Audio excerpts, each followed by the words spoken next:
घर के भेदियों ने गजब ढा दिया महाराज। हमारी तोपें अब नहीं चलेंगी। मोर्चे पर तोपों के लिए मंगाई गई बारूद की खेप में रेत मिलाई गई। हमारी तोपें अब ठंडी पड़ चुकी हैं। फिर सतराम पांडे ने तोपखाने के इंचार्ज को अंग्रेजों की ओर मिला लिया। लमती लोलपुर युद्ध के दौरान कुछ इस तरह की सूचनाओं ने राजा देवीबख्श सिंह और उनके सहयोगियों के होश उड़ा दिए।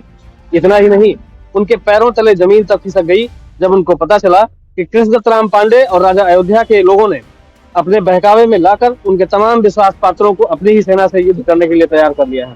नमस्कार, यह है घाघरा पार की खास सीरीज, जिसमें हम आपको बताएंगे गोंडा के महाराजा देवीबख्श सिंह की अमर गाथा। तो आइए चलते हैं कहानी की ओर।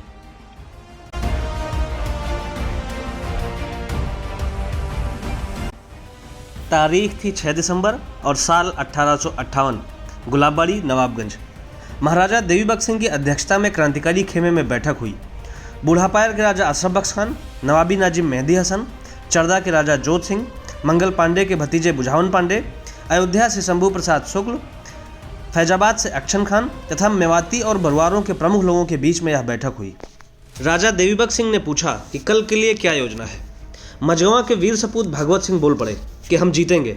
हमें अपनी फुर्ती और रफ्तार से जीतना है महाराज। अंग्रेजों के पास बंदूकें अधिक हैं, पर उन्हें हम दोबारा कारतूस भरने का मौका नहीं देंगे।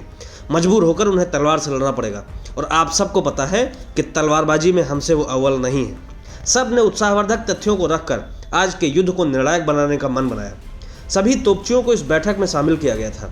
राजा देवीबख्श सिंह ने तोपचियों से बंदूकों की कमी तोप के गोलों से पूरी करने की अपेक्षा की, और तोपचियों ने महाराज देवीबख्श सिंह से अपना रौद्र रूप दिखाने का वादा किया। दूसरी तरफ अंग्रेजी खेमे में बैठकों का दौर रात से ही चल रहा था। आमने सामने की लड़ाई में अंग्रेज कोई सफलता पाते नहीं दिख रहे थे। इसलिए रात की बैठक में ही कृष्णदत्त राम पांडे ने आश्वासन दिया कि कल फैसला होकर रहेगा। रोक्राफ्ट और सौरभ ग्रांट ने पूछा कि आखिर कैसे, तो कृष्णदत्त राम पांडे ने जवाब दिया कि मैंने बात पक्की कर ली है, कल उनकी तोपें नहीं चलेंगी। राजा देवीबख्श सिंह की सेना में बंदूकों की कमी है, और तोपें ही महीनों से उनकी इज्जत बचाए हुए हैं। अगर तोपें उनकी ठप हो जाएं, तो हमारी सेना छोटी तोपों और बंदूकों से फायर करते हुए उनके सीने पर जा बैठेगी, और लड़ाई कठिन होगी, पर हम जीतेंगे। अयोध्या के राजा मान सिंह ने भी बताया कि दुधा और साधु फकीरों के बेस में तुलसीपुर माझा और महगूपुर में भेजे जा रहे उनके सैनिक कल अपना करतब दिखाएंगे। रामनगर सिंहाचिंदा के तालुकेदार कृष्णदत्त राम पांडे पूर्व में राजा गोंडा के यहाँ ड्योढ़ी अफसर हुआ करते थे, जिनका मुख्य काम रसद और शस्त्रों की व्यवस्था के साथ सैनिकों की भर्ती करना होता था। राजा देवीबख्श सिंह की सेना में युद्ध कर रहे अधिकांश सैनिक पांडे के विश्वास पात्र थे। कृष्णदत्त राम पांडे ने अपने रिश्तेदारों को सेना में भर्ती करने में प्राथमिकता दी थी, जिसके कारण वे सभी उनके कृपा पात्र बने हुए थे। तोपखाने के इंचार्ज मिर्जा अली बेग पांडे की पैरवी पर भर्ती हुए थे और उनके एहसानमंद थे। पांडे ने मिर्जा अली बेग से संपर्क कर प्रलोभन के जाल में फंसा लिया, और मिर्जा अली बेग अंग्रेजों के प्रलोभन में फंसकर गद्दारी के लिए तैयार हो गए। सरयू नदी पार कर प्रतिदिन तुलसीपुर माझा और महगूपुर से अयोध्या दुधा लोग दूध लेकर आते व जाते थे, जिस पर राजा गोंडा के सैनिक गोली नहीं चलाते थे। इसी बात का फायदा उठाकर राजा अयोध्या और कृष्णदत्त राम पांडे ने अपने विश्वसनीय लोगों को सरयू नदी के पार भेजा। भेष बदलकर आए सैनिकों ने राजा की ओर से लड़ रहे सैनिकों से संवाद किया तथा अंग्रेजों के झांसे में फंसाना शुरू कर दिया। भेष बदलकर आए कृष्णदत्त राम पांडे और राजा अयोध्या के सैनिकों ने राजा देवीबख्श सिंह के सैनिकों को समझाना शुरू किया। उनके द्वारा यह बताया गया कि पिछले 8 महीने से चल रहे इस युद्ध में आप अपने परिजनों को खोते जा रहे हैं। राजा अपना सब कुछ दांव पर लगाकर भी यह लड़ाई अंग्रेजों से नहीं जीत पाएंगे। जरा सोचिए कि इसके बाद आपका क्या भविष्य है। अंग्रेजों के खिलाफ रहकर आपके पास सिर्फ 2 विकल्प बचते हैं, या तो आप इस युद्ध में मारे जाएंगे अथवा इस युद्ध के बाद आपको फांसी पर लटका दिया जाएगा। दूधियों और साधु फकीरों के वेश में आए कृष्णदत्त राम पांडे और राजा अयोध्या के लोग राजा देवीबख्श सिंह के सैनिकों का हृदय परिवर्तन करने लगे। राजा देवीबख्श सिंह के बहुतों सैनिकों ने नमक का हक अदा किया, पर पांडे के विश्वसनीय सिपाहियों पर इसका असर पड़ने लगा।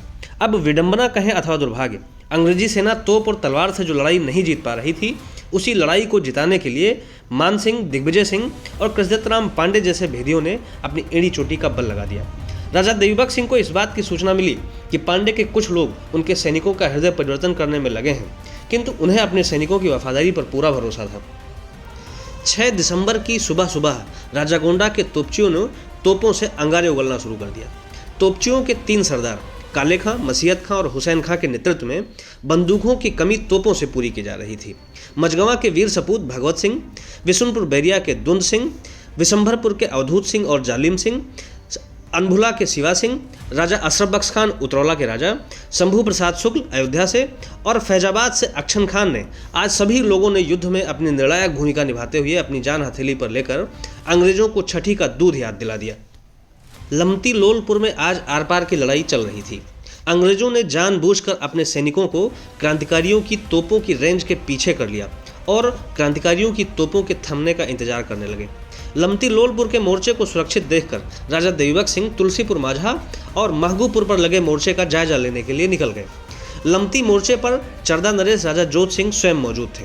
तभी तोपचियों ने आकर उन्हें सूचना दी कि महाराज गजब हो गया, तोपें ठंडी पड़ गई हैं, तोपों के लिए मंगाई गई बारूद में रेत मिली है, तोपें अब नहीं चल पाएंगी महाराज।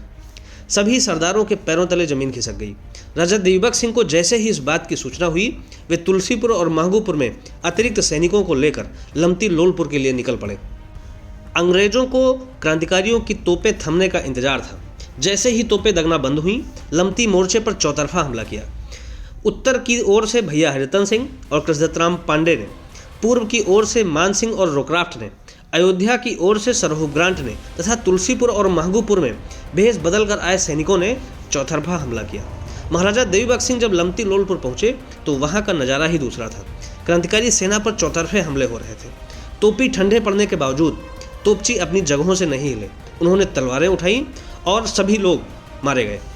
राजा देवीबख्श सिंह के लमती मोर्चे पर आ जाने से क्रांतिकारी सेना में उत्साह जरूर बढ़ गया, किंतु बंदूकों और तोपों का सामना तलवारों से करना बेहद मुश्किल था। राजा देवीबख्श सिंह की मोर्चेबंदी अब टूटने के कगार पर थी और शाम होते होते वीर सपूत भगवत सिंह, दुंद सिंह, शिवा सिंह, जालिम सिंह, सैयद बंदे अली, सैयद आरिफ अली, काले खां, हुसैन खां, मसीहत खां, सभी लोग भारत माता की गोद में सो गए। एक एक कर राजा गोंडा के सभी प्रमुख सरदार मारे जाने लगे। सेना का मनोबल टूटने लगा। राजा देवीबख्श सिंह को तब बहुत गहरा आघात लगा जब महगूपुर और तुलसीपुर मोर्चे से मदद के लिए आए हुए सैनिक उन्हीं की सेना से लड़ने लगे। घर के भेदियों ने गजब ढा दिया था। जो लड़ाई अंग्रेजों ने तीर तलवार से नहीं जीती, वो घर के भेदियों ने लालच में आकर उन्हें जिता दी। देखते ही देखते राजा स्वयं चारों ओर से घिर गए। अयोध्या के शंभू प्रसाद शुक्ल और बेगमपुरा मोहल्ले के अक्षन खान राजा देवीबख्श सिंह के अभिन्न सहयोगियों में से एक थे। इस लड़ाई में वे दोनों उनके दाहिने हाथ का दर्जा रखते थे। शुक्ल जी और अक्षन साहब ने राजा देवीबख्श सिंह को सुरक्षित निकलने का अनुरोध किया। दोनों के अनुरोध को देवीबख्श सिंह नकार गए। शंभू प्रसाद शुक्ल ने कहा कि महाराज सच्चाई का सामना करिए, अब यह लड़ाई आप हार चुके हैं। अगर आप सुरक्षित रहे तो आप इस लड़ाई को दोबारा खड़ी कर सकते हैं। अगर आप अंग्रेजों के हाथ लग गए तो हमारी लड़ाई हमेशा के लिए समाप्त हो जाएगी। बड़े अनुनय विनय के साथ राजा देवीबख्श सिंह को मनाया जा सका, किंतु अब लमती लोलपुर के मोर्चे से सुरक्षित निकलना भी एक तरह की चुनौती थी। शंभू प्रसाद शुक्ल और अक्षन खान ने राजा देवीबख्श सिंह को सुरक्षित निकालने के प्रयास किए। चरदा के राजा जोत सिंह घेराव तोड़कर सबसे पहले निकलने में कामयाब रहे और उन्होंने सीधे चरदा की राह पकड़ ली, क्योंकि बेगम को बौंडी में और चरदा में नाना साहब को सूचना देकर तत्काल उन्हें सुरक्षित नेपाल की ओर निकालना था। ताश के पत्तों की तरह क्रांतिकारियों का मोर्चा बिखर गया और अपने 800 सैनिकों के साथ राजा देवीबख्श सिंह ने टिकरी के जंगलों में शरण ली। क्रांतिकारियों का मोर्चा अब टूट गया था। राजा देवीबख्श सिंह को सुरक्षित निकालने में हजारों सैनिक मारे गए। शंभू प्रसाद शुक्ल और अक्षन खान दोनों अंग्रेजों द्वारा पकड़ लिए गए। बुढ़ापायल के राजा अशरफ बख्श खान ने अपने अंगरक्षकों के साथ हुल्लापुर गांव में छिपकर अपनी जान बचाई। कैप्टन गजोधर पांडे अपने विश्वसनीय साथियों के साथ टेढ़ी नदी के रास्ते तरबगंज तक किसी तरह निकल पाए। धीरे धीरे लमती का मैदान साफ हो गया। घर के भेदियों ने अपनी आबरू का सौदा करके अंग्रेजों को जीत दिला दी।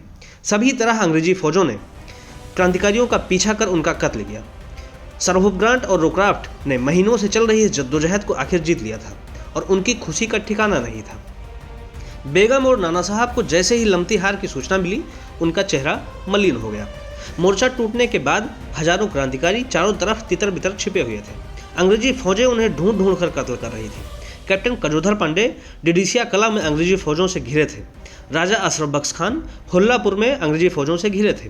वहीं अंग्रेजी फौजें बढ़ते हुए जिगना और बनकसिया में राजा देवीबख्श सिंह को पकड़ने की फिराक में थीं, जिसकी कहानी हम आपको बताएंगे अगले एपिसोड में। देखते रहिए घाघरा पार।